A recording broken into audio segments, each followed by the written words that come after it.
여러분 행복하십니까? 정말 행복하십니까? 여러분 길 가다가 한 20분을 딱 줍는 그런 행복 말고, 축구 경기를 하는데 우리 팀이 지고 있다가 역전골을 넣어서 이기는 그런 행복 말고, 여러분 마음 깊은 곳에서 어느 누구도 흔들 수 없는 그런 행복이 여러분에게 있으십니까? 여러분, 하나님은요 우리를 행복하게 만드셨습니다. 하나님께서 천지 만물을 만드시고 최초의 인간을 만드신 다음에 그를 행복하게 만드셨습니다. 우리가 그것을 어떻게 알 수 있냐면, 하나님이 인간을 만드신 다음에 보시기에 심히 좋았더라라고 말씀하셨어요. 여러분, 인간이 행복하지 않으면요 하나님 보시기에 좋을 리가 없습니다. 인간을 행복하게 만드시니까 보시기에 너무 좋은 겁니다. 여러분 행복하십니까? 가짜가 아니라 진짜로 행복하십니까? 어느 며느리가요 시어머니한테 이렇게 물어봤대요. 어머니, 아버님과 사이가 참 좋으시죠? 이렇게 물어봤더니 시어머니가 이렇게 대답을 합니다. 며느라, 참 어렵고 힘든 일이 많단다. 네 시아버지랑 사는데 너무 힘든 일도 많고 괴로운 일도 많은데 그럴 때마다 나는 노래를 부른단다. 그러면 힘이 나는데 며느라, 너도 결혼 생활하면서 힘들 때마다 노래를 부르도록 해라. 그럼 도움이 많이 될 거다. 이렇게 얘기를 했어요. 며느리가 이번에 시아버지를 찾아갔습니다. 아버님, 어머님하고 행복하시죠? 그랬더니 아버님이 이런 말씀을 하세요. 행복하지. 우리 마누라는 말이야, 얼마나 행복한지 매일 노래를 불러. 우리 집엔 노래가 끊일 날이 없어. 너무 행복해. 날 만나고 너무 행복한가 봐. 이렇게 얘기하는 거예요. 자기 때문에 괴로워서 노래하는 줄도 모르고 행복해서 노래한다고 이렇게 생각하는 겁니다. 여러분, 가짜로 행복한 거 말고 진짜로 행복하십니까? 여러분 정말로 행복하십니까? 소리가 줄어드시는군요. 여러분 정말 행복하십니까? 만약 행복하지 않다면 왜 행복하지 않으십니까? 성경에는요 행복이란 단어가 그렇게 많이 나오지는 않습니다. 많이 나오지 않는 데다가 그나마 나오는 구절은 행복과 거리가 멀다, 행복을 뺏겼다, 뭐 이런 내용이 있습니다. 그런 표현들 말고 행복을 위해 어떻게 해야 되는지, 어떻게 하면 행복할 수 있는지 보여주는 말씀은 오늘 우리가 읽은 본문이 유일합니다. 그러니까 우리가 행복하려면 오늘의 본문 말씀을 잘 이해하고 잘 읽고 잘 경청해야 됩니다. 우리 본문 13절을 같이 한번 읽을까요? 13절 시작. 당신들이 행복하게 살도록 내가 오늘 당신들에게 명하는 주 당신들의 하나님의 명령과 규례를 지키는 일이 아니겠습니까? 당신들이 행복하게 살도록, 그러니까 곧 우리들이 행복하게 살도록 모세는 명령과 규례를 주었고, 하나님의 명령과 규례를 지키는 것이야말로 우리들이 행복하게 사는 길이라고 강조하고 있습니다. 신명기 말씀은요, 신명기는 거듭 신자에 명령 명자를 써서 명령을 다시 한번 거듭하는 겁니다. 그러니까 출애굽기, 레위기, 민수기의 말씀을 또 반복하고 있고 거듭해서 강조하는 말씀입니다. 크게 보면 신명기 전체가 이 모세의 설교, 신명기 전체가 모세의 설교라고 볼 수 있습니다. 근데 이 설교 중에서 핵심되는 게 하나님의 명령과 규례를 지키십시오. 그것이 여러분의 행복의 길입니다. 이런 얘기를 하고 있습니다. 여러분, 이렇게 명령과 규례를 거듭해서 또 얘기하고 또 얘기하는 그 이유가 우리의 행복을 위해서라고 얘기하고 있습니다. 우리의 행복을 위해서. 여러분, 하나님의 명령과 규례를 지키는 것이 우리는요 하나님을 위해서라고 생각할 때가 많습니다. 하나님의 뜻대로 살고 하나님의 명령대로 규례대로 사는 게 하나님을 위한 것이라고 생각하면 우리는 좀 억울하다는 느낌이 들어요. 왜냐하면 좀 편하게 살고 싶은데, 좀 그냥 아무렇게나 살고 싶은데 하나님이 나를 그냥 편하게 안 두시고 날 막 못 살게 군다라고 생각하게 됩니다. 그러나 13절을 다시 보면요, 당신들이 행복하게 살도록 내가 오늘 당신들에게 명하는 주 당신들의 하나님의 명령과 규례를 지키는 일이 아니겠습니까? 하나님의 명령과 규례를 지키는 것이 하나님을 위한 게 아니라 나를 위한 거라는 거예요. 나를 위한 것이고 나의 행복을 위한 것이라고 말씀하고 있습니다. 왜냐? 여러분, 우리가요 하나님의 명령대로 안 살아도 하나님은 하나님입니다.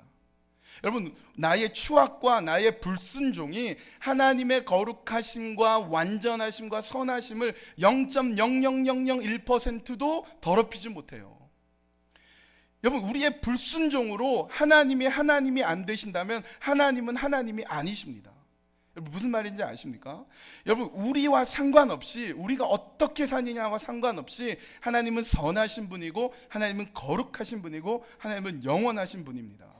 그러니까 우리가 하나님의 명령대로, 하나님의 규례대로 사는 것은 하나님을 더 거룩하게 하고 하나님을 더 선하게 만들고 하나님을 영원하게 만들기 위해서가 아니라 우리를 위해서라니까요. 우리의 행복을 위해서, 내가 행복해지기 위해서 하나님의 명령과 하나님의 규례를 지키라고 주님은 분명히 말씀하고 계십니다. 여러분, 죄 중에서요, 가장 심각한 죄 중에 하나는 생각의 게으름입니다. 생각의 게으름. 아버지와 아들이 산책을 했습니다. 한참 이렇게 걸어가고 있는데 사람들이 아버지를 보면서 막 웃는 거예요. 왜 이렇게 날 웃지? 날 보면서 웃지? 뭐가 잘못됐는가 하고 자기를 봤더니요, 신발이 짝재기를 신었던 거예요. 그래서 아버지가 창피해가지고 아들한테, 아들아, 내가 짝재기를 신었다. 얼른 집에 가가지고 신발을 갖고 와라. 그랬더니 아들이, 아버지 걱정하지 마세요. 그리고 이제 집으로 달려갔어요. 한참 있다가 아들이 돌아오는데 빈손으로 돌아오는 거예요. 그래서 아들아, 어떻게 됐냐? 그랬더니 아들이 이렇게 말해요. 아버지, 집에 갔는데요, 소용이 없어요. 집에도 짝짝이에요. 이렇게 얘기했다는 거 아닙니까?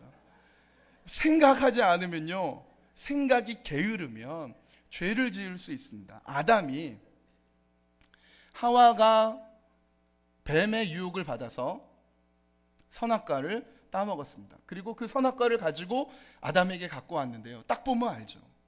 딱 보면 이거는 선악과고 하나님께서 명하신, 절대 먹지 말아야 될 거잖아요. 생각하면 거기서 죄를 멈출 수 있었습니다. 근데 아담은 어떻습니까? 생각 없이 그냥 먹어버렸습니다. 그리고 온 인류에게 그 원죄로 전가하게 돼버렸다라는 것입니다. 다윗은 어떻습니까? 한 여인이 목욕하는 걸 봤습니다. 자이든 뭐 어쩌다가 그렇게 봤든지 어쨌든 봤어요. 그때 생각했다면, 하나님이 자신에게 주신 위치와 자기 자신이 서야 할 길과 자신이 가야 될 길과 하나님의 살아계심과 하나님의 명령과 이 모든 것들을 생각했다면 거기서 더 이상 죄를 진전해 가지 않았을 겁니다. 근데 생각하지 않으니까 계속 죄로 가는 것입니다. 그래서 예수님께서는 마태복음 7장 3절에 어찌하여 너는 남의 눈 속에 있는 티를 보면서 내 눈 속에 있는 들보는 깨닫지 못하느냐라고 말씀하셨어요. 어찌하여 너는 남의 있는 티를 보면서 네 눈 속에 있는 들보는 못 보느냐라고 안 하고 네 눈 속에 있는 들보는 깨닫지 못하느냐라고 하셨어요. 왜 깨닫지 못하느냐라고 하셨겠습니까? 생각하지 않으면요, 안 깨달아지는 겁니다. 내 눈 속에 들보가 있는 걸 생각할 때에 내 안에 참 많은 들보가 있고 연약함이 있구나 깨달을 수 있는 것입니다. 예수님은 염려하는 제자들에게 너희가 어찌 의복을 위하여 염려하느냐, 들의 백합화가 어떻게 자라는지 생각하여 보라, 생각해 보라라고 말씀합니다. 여러분, 생각해 보면요, 그래, 하나님이 들풀도 이렇게 아름답게 입히시는데 나 안 입힐까? 하나님이 공중나는 새도 먹이시는데 나 안 먹이실까? 생각하면요, 염려하지 않아요. 근데 생각 안 하면 뭘 먹지? 내일 어떻게 살지? 고민하게 됩니다. 생각하지 않으면 죄를 짓게 되는 것입니다. 여러분, 하나님께서 우리에게 명령과 규례를 주셨는데 생각 안 하고 명령, 규례 귀찮아 이렇게 보게 됩니다. 그것이 우리에게 짐이 됩니다. 근데 생각하면 그래, 내가 하나님의 명령과 율례대로 살아야지, 그래야 나답지, 그래야 하나님 백성답지, 내가 더 나다워지고 내가 더 행복하게 살 수 있는 것입니다. 여러분, 생각하지 않으면요, 그냥 먹고 사는 데만 매몰되어서 그것만이 행복이라고 여기게 됩니다. 그래서 더 행복해지려고 더 많이 먹고 더 많이 버는 데만 혈안이 됩니다. 그래서 여러분, 벌었더니 어떻습니까? 많이 벌었더니 행복합니까? 많이 가졌더니 여러분 행복합니까?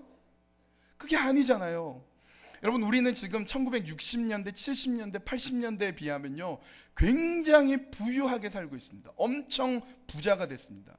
전 지금도 생각나는데요, 어릴 때 수박을 먹는데, 수박 화채를 먹어야 되는데, 화채를 어머니가 준비하실 때 얼음이 있으면 좋은데 집에 냉장고가 없네요. 그래서 그릇에다가 물을 받아서 냉장고가 있는 주인집에 맡깁니다. 얼음 좀 얼려달라고. 그리고 이제 몇 시간 후에 이제 갖고 오면 아버지가 바늘에다가 망치로 이렇게 얼음을 깨요. 막 깹니다. 그럼 잘게 깨면 그 사이에 어머니는 수박을 가지고 이렇게 잘라가지고 숟가락으로 수박을 막 풉니다. 그리고 큰 통에다가, 그릇에다가 수박을 이렇게 막 넣어요. 그리고 아까 이제 잘게 쪼개 놓았던 얼음을 넣습니다. 필요하면 설탕도 넣고. 그래가지고 내 식구가 앉아서, 혹은 저희 집에 손님이 늘 있었으니까 그분들과 같이 이게 그 수박을 먹는데요, 여러분, 지금 아무리 비싼 수박, 아무리 멋진 데코레이션을 해도요 그때 그 수박 맛이 안 나요. 어렸을 땐 텔레비전이 없잖아요. 동네에 하나 뭐 있고 막 그랬는데 저희 집에도 당연히 텔레비전이 없었고, 그나마 주인집에 흑백 텔레비전이 있으면 축구나 뭐 권투, 씨름 이런 거 할 때 이렇게 뭐 같이 보곤 했습니다. 저는 어렸을 때 만화를 좋아하니까 만화를 보고 싶어서 주인집으로 이렇게 가요. 그러면서 이제 만화를 막 보고 엄마가 부르면 또 가고 그랬습니다. 어느 날은 이제 들어가지도 못하고 창밖으로, 이제 만화 시간인데 보고는 싶고 들어가진 못하고요, 창밖으로 이렇게 보면요 또 주인집 아이가 또 얼마나 심술궂지 이렇게 안 보여주려고 막 그래요. 그럼 또 이렇게 보고. 여러분, 요새 얼마나 텔레비전이 잘 나옵니까? 3D 텔레비전에 또 LCD, LED 좋은 텔레비전이 많이 나오고 좋은 프로그램, 좋은 만화 많이 나오지만 그때 그 어린 시절에 봤던 그 만화의 재미가 없습니다. 여러분, 많이 소유하니까 행복합니까? 많이 갖는다고 행복합니까? 그게 아니라는 거예요. 많이 먹고 많이 살고 많이 갖고 있는데 행복이 있지 않습니다. 어느 곳에 행복이 있습니까? 아름다움의 행복이 있고 선함과 의로움의 행복이 있습니다. 그래서 하나님께서는 우리에게 너희가 행복하고 싶으냐? 그럼 더 벌어라, 더 많이 가져라, 더 소유해라 라고 절대 말씀하지 않습니다. 너희가 행복하게 하고 싶으냐? 그럼 어떻게 하라고 말씀합니까? 다시 13절 말씀 다시 한번 읽습니다. 시작. 당신들이 행복하게 명령과 규례를 지키는 일이 아니겠습니다. 어떻게 행복하게 살라고요? 행복하게 살려면 어떻게 하라고요? 하나님의 말씀과 명령과 규례를 지킬 때 그 안에 하나님의 선함이 있고 하나님의 의로움이 있고 하나님의 아름다움을 추구할 수 있다라고 주님 말씀하고 계십니다. 여러분, 이 세상에서요 제일 비실용적인 것 중에 하나가 꽃이에요. 꽃. 여러분, 꽃을 먹을 수가 있습니까? 뭐 갖다가 팔 수가 있습니까? 꽃꽂이 해놓은 거 그걸 또 팔지도 못하고, 또 어찌나 빨리 시드는지 별로 오래 가지도 못하고 하등에 쓸모가 없어요, 꽃은. 그런데요, 이 귀한 하나님의 말씀이 선포되는 강단에 올라오는 것은 목사님하고 꽃밖에 없어요. 여러분, 꽃은요 누군가 돌아가셨을 때 꽃으로 위로를 합니다. 무덤에 갈 때 꽃을 가지고 갑니다. 결혼할 때, 졸업할 때, 축하를 할 때 꽃을 갖다 줍니다. 꽃은 실용적이지도 않고 먹을 수 있는 것도 아닌데 왜 그 꽃을 그 중요한 때마다 사용합니까? 꽃은 감동을 주고 위로를 주고 의미를 주고 기쁨을 주고 아름다움을 주거든요. 여러분, 먹고 사는 것만 중요하다고 말씀하지 마십시오. 많이 벌고 많이 소유하는 것만이 중요하다고 말씀하지 마십시오.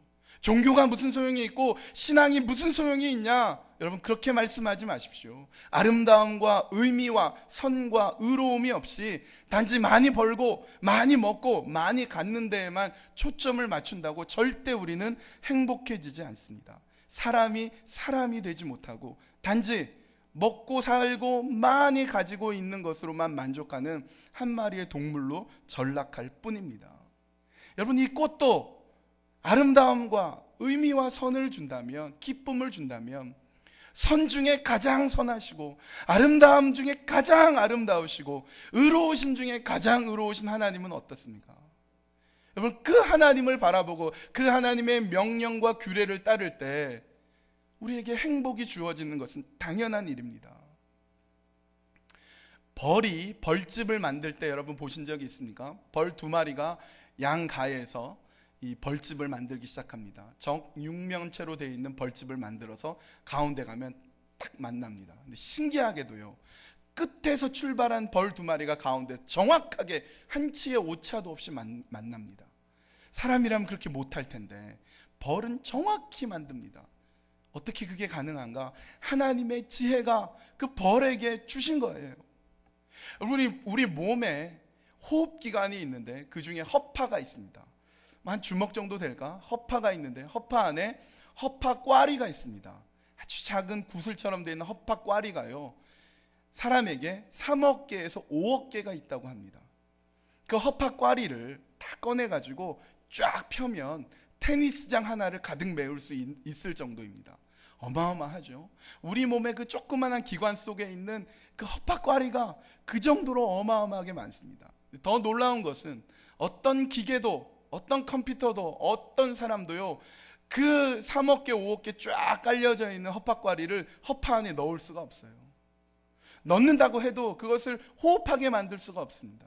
근데 하나님은 우리 몸의 사지백체 5장 6본 모든 부분을 하나님의 지혜로, 그 측량할 수 없는 지혜로 우리를 만들어 주셨습니다. 하나님의 지혜가 우리 몸에 있고요, 온 세상 만물에 하나님의 지혜가 가득합니다.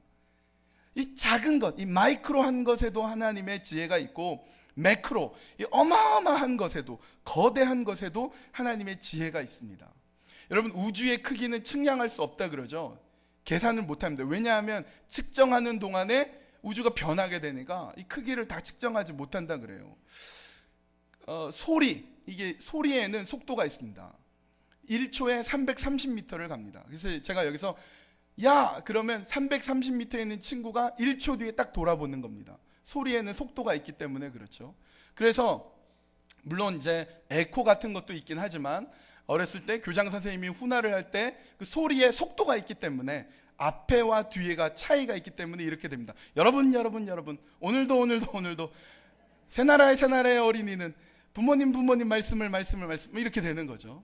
소리에도 속도가 있는 것과 동시에 빛에도 속도가 있는데요, 빛은 소리보다 훨씬 빨라서 1초에 30만 킬로미터를 갑니다.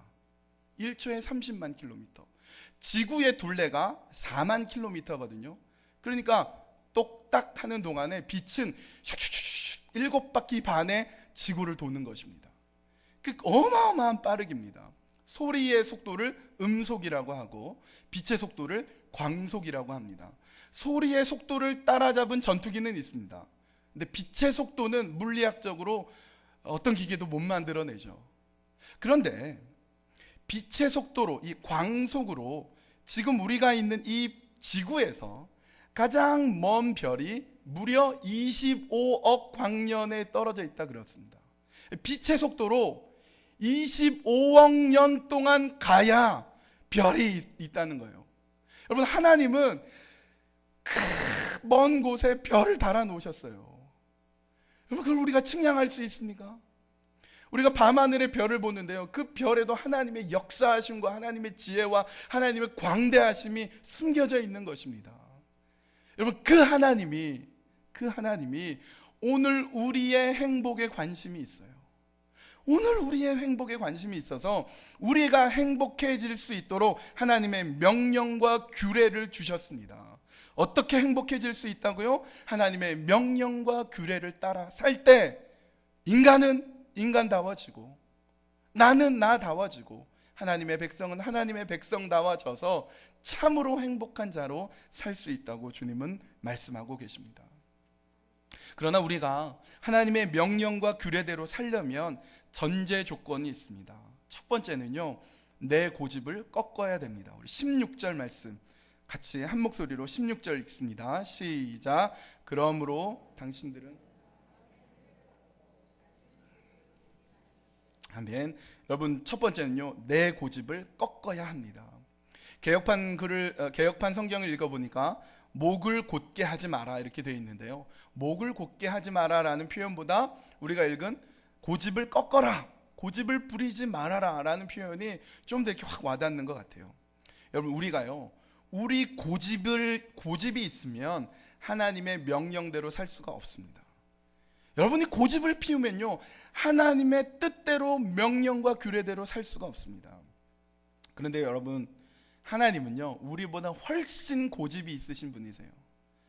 우리의 고집과 비교할 수 없는 고집이 하나님께 있으세요. 그래서 하나님의 이름이 영원하신 하나님이십니다. 여러분이 하나님보다 더 오래 사실 수 있다면 여러분 고집대로 사십시오. 그러나 영원하신 하나님을 꺾을 수 없다면 우리 고집을 꺾어야 되는 것입니다. 여러분, 고집대로 사는 것이 아니라 철저하게 하나님께 순종해서 살아야 됩니다. 우리가 읽었던 16절에 이렇게 말합니다. 그러므로 당신들은 마음의 할례를 받고, 마음의 할례를 받고. 할례는 무엇입니까? 할례는 잘라내는 거죠. 잘라내는 겁니다. 내 뜻, 내 생각, 내 고집을 잘라내는 것입니다. 근데 많은 유대인들이 여기에서 실패했습니다. 육체적으로는 할례했어요. 육체적으로는 할례해서 막 자랑을 하면서 정말 끊어야 할 고집은 끊지 못했습니다. 그래서 로마서 2장 29절은 이렇게 말씀합니다. 오히려 속사람으로 유대사람이 네가 유대사람이며 율법의 조문을 따라서 받는 할례가 아니라 성령으로 마음에 받는 할례가 참 할례입니다. 이런 사람은 사람에게서가 아니라 하나님에게서 칭찬을 받습니다. 여러분, 유대인은 진정한 할례를 받아야 됐는데 진정한 마음의 할례는 받지 않고 형식적인 할례만 자랑했습니다. 그래서 그들은 고집을 꺾지 않았습니다. 여러분, 오늘 우리는 하나님 앞에서 우리의 마음의 할례를 행하고 육체가 아닌 마음의 할례를 다 받아서 하나님 앞에서 내 고집을 꺾고 하나님께 순종할 때 하나님의 명령과 규례를 지킬 수 있는 것입니다. 여러분, 미신과 기독교 신앙의 차이점을 아십니까? 미신, 여러분 점쟁이에게 가서 내가 땅이 있는데 이 땅을 팔면 더 이익이 많이 생길까요? 아니면 그냥 두면 더 돈을 많이 벌까요? 이렇게 물어보죠. 점쟁이에게 가서 우리 아이가 이번에 대학을 갈까요 말까요 물어봅니다. 그때 뭘 줍니까? 복채를 줍니다. 돈을 줍니다. 미국에 와서는 많이 못 봤는데 한국인 경우는 수능 때 교회가 미어 터집니다.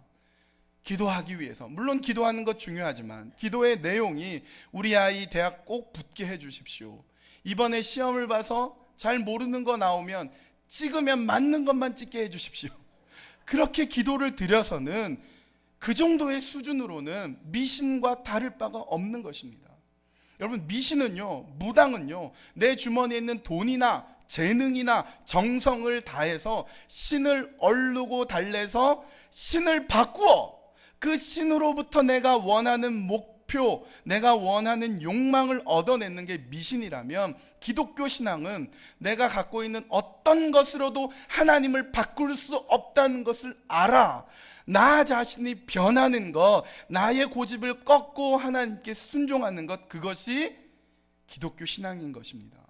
내 고집을 꺾지 않고 신을 바꾸려고 하면 미신이요, 내 고집을 꺾고 하나님 앞에 순종하면 기독교 신앙이 되는 것입니다. 여러분, 어떻게 하면 행복할 수 있겠습니까? 하나님의 명령과 규례를 따라야 되는데 그러려면 내 고집을 꺾어야 됩니다. 하나님 앞에서 내가 새롭게 빚어지고 하나님께서 나의 삶을 새롭게 채워주시기 위해, 즉 행복해지기 위해 우리의 고집을 꺾고 오늘의 나를 버리고 내 욕심과 욕망을 포기할 때, 그때 하나님께서 나를 새로운 피조물로 빚어주시사 하나님의 뜻과 내 삶의 진정한 행복으로 인도해 주실 것입니다. 두 번째는 하나님의 명령과 규례는 나그네를 사랑함으로써 따를 수가 있습니다. 19절 말씀 한 목소리로 읽겠습니다. 19절 시작. 당신들이 나그네를 사랑해야 하는 것은 당신들도 한때 이집트에서 나그네로 살았기 때문입니다. 여러분, 하나님의 계명을 굉장히 많이 있죠. 하나님의 계명이 참 많이 있는데 그 중에서 10개로 축약을 하면 10계명이 됩니다. 그리고 그 10계명을 다시 또 축약을 하면 2개로 되는데 그 2개가 하나님의 사랑과 하나님 사랑과 이웃 사랑입니다. 예수님께서 이스라엘 백성들에게 복음을 전하시고 기적을 베풀 때에 바리새인, 사두개인과 같은 사람들이 예수님을 굉장히 미워했습니다. 그래서 어떻게 하면 예수님을 걸려 넘어지게 할까 생각하다가 바리새인들이 예수님을 걸려 넘어지게 할 함정 질문을 던집니다. 예수님, 세금을 내야 됩니까? 말아야 됩니까? 여러분, 이것이 함정 질문인 이유는 그때 당시에 세금을 낸다는 것은 매국노와 같았기 때문에 그렇습니다. 그래서 예수님이 세금을 내야지, 세금을 내십시오라고 하면 저 매국노 이렇게 매도하게 됩니다. 그러면 세금 내지 마십시오 하면 어떻게 되느냐? 로마 치하에 있는 이스라엘 입장으로서는 그렇게 되면 배신자가 되는 것입니다. 로마에게 충성하지 않게 되는 것입니다. 예수님의 입장에서는 세금을 내십시오 해도 걸리고 내지 마십시오 해도 걸리는 겁니다. 그래서 세금을 내야 합니까 말아야 합니까는 함정 질문이 되는 것입니다. 그때 예수님께서 지혜롭게 이렇게 대답하십니다. 거기 동전을 가져와 봐라. 동전에는 당시에 시저의 초상이 새겨져 있었습니다. 이것이 누구 초상이냐? 시저입니다. 가이사입니다. 예수님이 이렇게 대답합니다. 가이사의 것은 가이사에게, 하나님의 것은 하나님께 바쳐라. 이것은 해석하기에 따라서 세금을 내도 된다일 수도 있고, 가이사보다 하나님이 더 크시기 때문에 세금을 내지 않아도 된다라고 얼마든지 해석할 수 있게 되는 것입니다. 바리새인들은 예수님의 지혜에 탐복하면서 뒤로 물러나게 됩니다. 첫 번째 게임에서 예수님이 이긴 거죠. 그러자 이번에는 사두개인이 등장합니다. 예수님께 묻습니다. 7형제가 있는데 첫 번째 형이 누군가 장가를 들었는데 아이를 못 낳고 죽었습니다. 그때 당시의 제도에 의하면 자식이 없어 남편이 죽을 경우에는 남편의 동생과 결혼을 해서 자식을 낳는 형사 취수 제도가 있었습니다. 그래서 둘째하고 결혼했는데 둘째도 아이를 못 낳고 죽고, 셋째와 결혼했는데 셋째도 아이를 못 낳고 죽고, 넷째, 다섯, 여섯, 일곱째까지 그렇게 됐습니다. 나중에 부활 때에 이 여인은 진짜 남편은 누구가 되겠습니까? 이런 질문을 합니다. 이 질문에 대해서 예수님은 이렇게 대답합니다. 사두개인아, 너는 부활이 뭔지 모른다. 부활 때에는 장가가지도 않고 시집가지도 않고 천사와 같이 된다. 하나님은 죽은 자의 하나님이 아니라 산 자의 하나님이다 라고 말씀하심으로써 사두개인의 그 무지를 깨우쳐 주셨습니다. 그래서 두 번째 게임에서도 예수님이 KO 승을 하게 됩니다. 그러자 주변에 있었던 율법사가 그 지혜에 탐복을 하면서 예수님께 와서 묻습니다. 예수님 정말 지혜로운 분입니다. 그런데 제가 율법사로 율법을 굉장히 많이 정리하고 있는데 최고의 율법은 무엇입니까? 거기에 대해 예수님께서는 마태복음 22장 34절에서부터 이렇게 대답합니다. 바리새파 사람들이 예수가 사두개파 사람들의 말문을 막아버리셨다는 소문을 듣고 한자리에 모였다. 그리고 그들 가운데 율법 교사 하나가 예수를 시험하여 물었다. 선생님, 율법 가운데 어느 계명이 중요합니까? 예수께서 그에게 말씀하셨다. 내 마음을 다하고 내 목숨을 다하고 내 뜻을 다하여 주 너의 하나님을 사랑하여라 하였으니 이것이 가장 중요하고 으뜸 가는 계명이다. 둘째 계명도 이것과 같은데 내 이웃을 내 몸과 같이 사랑하여라 한 것이다. 이 두 계명에서 온 율법과 예언사의 본뜻이 달려 있다. 하나님께서 모든 율법을 정리해서 두 가지로 이야기를 하십니다. 하나는 하나님의 사랑, 그리고 또 하나는 하나님을 사랑하는 것, 또 하나는 이웃을 사랑하는 것입니다. 말하자면 하나님을 사랑한다고 하면서 이웃을 사랑하지 않으면 하나님을 사랑하지 않는 것이었습니다. 율법, 하나님의 명령과 규례는 결국 하나님 사랑과 이웃 사랑으로 정리가 됩니다. 하나님을 사랑하고 이웃을 사랑하지 않으면 하나님의 명령을 지키지 않는 것이요, 이웃만 사랑하고 하나님을 사랑하지 않으면 역시 하나님의 명령 규례대로 사는 것이 아닙니다. 우리는 하나님은 사랑 잘합니다. 그러나 이웃을 잘 사랑하지 못할 때가 많습니다. 얼마 전에 돌아가신 김수환 추기경이 이런 말을 했습니다. 사랑이 머리에서부터 가슴으로 오는데 70년이 걸렸습니다. 여러분, 우리가 이웃을 사랑하라 다 아는 얘기 아닙니까? 이웃을 사랑해야지 그러면서도 안 되는 게 사람입니다. 여러분, 제가 설교하거나 혹은 성경 공부하거나 그러면서 참 찔리는 게 있습니다. 뭐냐면 이렇게 못 사는데, 말은 번지르르게 하는데 실천을 못 하는데 내가 설교해도 되나, 내가 뭘 가르쳐도 되나, 이런 자책감에 들 때가 많습니다. 그런데 또 한편으로는 나처럼 완벽하지 못하고 나처럼 불완전하니까 나 같은 놈을 위해서 예수님이 오셨지, 내가 성경대로 완벽하게 살면 예수님이 뭐하러 이 땅에 오시겠는가, 내가 불완전하지만 그래도 조금씩 해나가려고 하고, 내가 하나님 말씀대로 잘 못 살지만 그래도 순종하려고 하는 것, 그것이 중요하다는 것을 깨닫게 됩니다. 여러분, 이웃을 사랑하는 것 잘 못합니다. 그래도 하나씩 사랑하기 시작해야 됩니다. 이웃 사랑, 그러면 너무 넓죠. 저 아프리카도 사랑해야 되죠. 너무 넓어요. 그래서 이웃을, 내가 사랑할 수 있는 이웃, 나 외의 사람으로 한번 한정시켜 보겠습니다. 여러분, 누가 떠오르십니까? 누가 여러분의 이웃입니까? 가장 가까이 있는 사람을 떠올릴 수 있어야 됩니다. 여러분의 남편, 여러분의 아내, 여러분의 자녀, 손주, 부모님, 여러분의 가족을 사랑할 수 있어야 됩니다. 디모데전서 5장 8절에 누구든지 자기 친척, 특히 가족을 돌보지 않으면 그는 벌써 믿음을 저버린 사람이요 믿지 않는 사람보다 더 나쁜 사람입니다.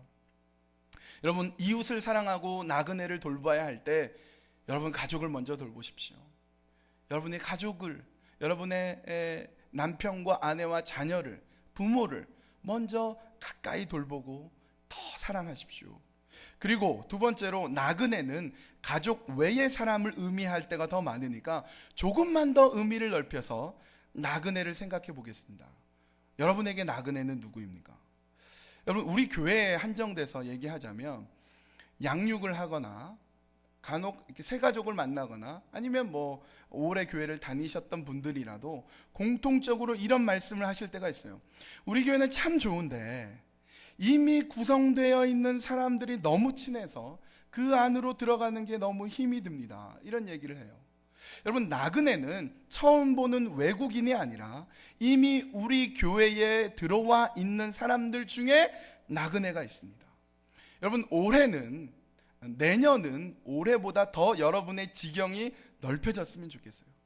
그 지경은 여러분의 교제권입니다. 여러분이 맨날 얘기하는 사람만 얘기하지 말고, 여러분이 늘 같이 식사하는 사람만 식사하지 말고, 같이 차 마시는 사람만 차 마시지 말고, 어색하고 낯선 사람에게도 여러분 들여다보고 찾아가고 여러분의 교제권을 더 넓히셔야 됩니다. 왜요? 19절은 이렇게 말씀하시거든요. 당신들이 나그네를 사랑해야 하는 것은 당신들도 한때 이집트에서 나그네로 살았기 때문입니다. 여러분, 우리도요, 다 처음엔 새 가족이었습니다. 다 우리 처음에 낯설고 처음에 어색했잖아요. 대부분의 새 가족이 먼저 우리에게 다가오는 경우는 없습니다. 99%가 누군가 다가오기를 기다립니다. 그럴 때 여러분이 다가설 수 있는 거죠. 내가 먼저 다가가는 겁니다. 제가 전도사일 때 제 아내가 첫 애를 임신했을 때였습니다. 저는 전도사였고 다니는 교회는 소위 말해서 대형교회, 사람들이 많이 있어서 누가 전도사인지, 심지어 누가 전도사 아내 사모인지는 뭐 전혀 모릅니다. 그리고 뭐 전도사 사모로서 딱히 하는 일도 없고 열심히 예배를 드리는데, 제 아내는 항상 교회 2층에서 한쪽 구석에서 예배를 드렸습니다. 그런데 어느 날은 옆에서 한 분이 제 아내에게 말을 걸어왔습니다. 세댁, 지금이 제일 힘들 때인데 얼마나 고생이 많어. 그 한마디에요, 제 아내의 마음이 녹아져 내렸어요. 그날 저녁에 집에 갔더니 아내가 싱글벙글 하는 겁니다. 나를 알아주는 사람이 있어, 내가 힘들다고 얘기해주는 사람이 있어. 나중에 저희 가족이 유학 올 때까지 그분하고 굉장히 친하게 지냈습니다. 여러분, 주변에 나그네가 없는지 잘 살펴보십시오. 말 한마디 걸어줌으로써 그 사람을 얻을 수 있습니다. 내가 늘 사귀던 사람, 내가 늘 가까이 하던 사람 말고 이제는 우리의 교제권을 좀 넓혀서 그분이 나그네다 생각하고 나도 나그네였었다라고 생각하고 여러분의 교제권을 넓히셔야 됩니다. 세 번째로, 하나님의 명령과 규례는 하나님을 경외함으로써 지킬 수 있습니다. 본문 20절 같이 한번 읽어봅니다. 시작. 그를 섬기며 그에게만 충성을 다하고 그의 이름으로만 맹세하십시오. 하나님을 경외하고 경외하라고 말씀합니다. 경외는요, 공경하면서도 두려워하는 것을 뜻합니다. 여러분, 우리 하나님과 굉장히 친근하죠. 하나님 우리의 모든 것을 알고 계시고 우리에게 모든 것을 다 주시는 분입니다. 그러나 하나님은 함부로 대해서는 안 되는 분입니다. 우리는 자칫하면 다른 데에 세상의 권력에 제도에 사람의 눈치를 보느라고 하나님을 경외하기는커녕 하나님을 외면해 버릴 수 있습니다. 여러분, 그럴 때 예수님이 우리에게 주신 경고의 말씀을 잘 기억해야 됩니다. 마태복음 10장 28절, 몸은 죽일지라도 영혼은 죽이지 못하는 이를 두려워하지 말고 영혼도 몸도 둘 다 지옥에 던져서 멸망시킬 수 있는 분을 두려워하여라. 여러분, 하나님을 경외할 때 하나님의 명령과 규례를 지킬 수가 있습니다. 피카소가 92세의 나이로 죽었습니다. 천재였죠. 그는 살아있는 동안에 부귀영화, 명예를 다 누렸습니다. 여자도 많았습니다. 죽을 때까지 가난했던 무명의 화가 빈센트 반 고흐하고 완전히 대척점에 있는 인물이었습니다. 그런데 피카소가 92세에 죽을 때 프랑스 주간지 파리마치에서는 그의 부고와 함께 이런 기사가 실려 있었습니다. 그는 신과 같은 재능으로 화피를 들고 투사들이 싸우듯 죽음과 싸웠다. 그러나 신은 공평하사 그에게도 죽음이 왔다. 여러분, 천재도 죽습니다. 싸움꾼도, 장사도, 거인도, 여자도, 남자도 누구나 다 죽습니다. 그 죽음 이후에 하나님의 심판이 있습니다. 우리가 하나님을 경외하지 않으면 누구를 경외합니까? 하나님을 바라보지 않으면 무엇을 바라보시겠습니까? 하나님을 믿지 않으면 여러분 무엇을 믿으시겠습니까? 하나님을 믿고 바라고 그분만 경외할 때 하나님의 명령과 규례를 지킬 수 있고, 하나님의 명령과 규례를 지킬 때에 하나님은 우리의 인생을 책임지시사 우리가 행복하게 살 수 있도록 역사해 주실 것입니다. 여러분, 이 시간 함께 같이 기도했으면 좋겠는데요, 말씀을 기억하면서 우리가 행복하기 원합니다. 하나님, 내가 행복하기 원하는데 하나님, 내가 생각하며 살게 해주십시오. 생각하지 않아서 죄에 빠지지 않게 해주십시오. 여러분, 기도해 주시고요, 먹고 사는 것 소유만 따르지 않게 해주십시오. 하나님의 명령과 규례대로 살게 해주십시오. 그러기 위해 내 고집을 꺾고 이웃을 돌아보고 하나님을 경외하며 사는 하나님의 백성, 하나님의 자녀, 하나님의 아들, 딸 되게 해주십시오. 이 기도 제목 가지고 우리 한 목소리로 같이 기도하시겠습니다. 하나님, 천지 만물을 지으시고 모든 것의 주인 되어 주신 하나님이 우리 같은 것에게 관심이 있으셔서, 오늘 우리의 행복에 관심이 있으셔서 오늘 우리에게 명령과 규례를 허락해 주셨습니다. 생각하지 않고 그냥 스쳐 지나가면 이 명령과 규례가 얼마나 우리에게 짐이 되고 큰 짐이 되는지, 그러나 생각하면 이것이 하나님께서 우리에게 허락하신 놀랍고 귀한 행복의 기름을 깨달아 알아 하나님의 명령과 규례대로 살아갈 수 있도록 인도하여 주시옵소서. 먹고 사는 것, 소유하는 것에만 행복이 있지 않음을 우리가 믿습니다. 많이 갖는 것보다 하나님을 더 알게 하여 주시고, 많이 누리는 것보다 하나님을 더 따르며 순종할 수 있도록 우리를 붙잡아 주시고 인도하여 주시옵소서. 그러기 위해서 우리의 고집을 꺾게 해주시고, 이웃을 돌아볼 수 있게 해주시고, 가족을 위해서 늘 기도하게 하여 주시고, 하나님만을 경외하고 하나님만을 두려워하며 살 수 있도록 인도하여 주시옵소서. 그래서 하나님의 백성으로서, 하나님의 자녀로서 온전히 주님만 따르며 살아갈 수 있는 귀한 주의 백성으로서 오늘 하루도 주님께서 우리를 책임지시고 역사하시고 이끌어 주시옵소서. 온전히 주님께만 맡겨드리오며 예수님의 이름으로 기도합니다. 아멘.